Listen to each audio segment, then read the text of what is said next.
আসসালামু আলাইকুম। সবাই কেমন আছেন? একটা জিনিস আমি দেখছি, এর জীবনে আমি বহুত কাজ কাম করছি, বহু টাকা পয়সা কামাইছি, আর 6টা 7টা বছর খালি টাকাই কামাইছি। মাশাল্লাহ, নিজের কিছু আসলে করতে পারিনি ওইভাবে। তাই আমি যেদিন থেকে এই অসহায় মানুষের পাশে দাঁড়িয়ে খাওয়ানো শুরু করছি, আল্লাহর রহমতে সেদিন থেকে আমার এত পরিমাণ বরকত আসতেছে, বিশ্বাস করেন। আমার ব্যবসা বাণিজ্য কাজ কাম যেখানে আমি হাত দিচ্ছি ওখানে টাকা আর টাকা। ইনশাল্লাহ, এই কিছুদিন আগে, সপ্তাহখানেক আগে 4 শতাংশ জমি নিচ্ছি বাড়ি করার জন্য।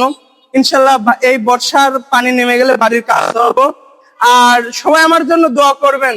আমি আমার কর্মের পাশাপাশি, আমি তো ড্রাইভার, গাড়ি চালানোর পাশাপাশি যেন অসহায় মানুষের পাশে সবসময় দাঁড়াতে পারি। আমার পেজটা একটু সবসময় আপনারা ঘুরে আসবেন, দেখবেন, একটু ভিডিও গুলো লাইক কমেন্ট করবেন, শেয়ার করবেন।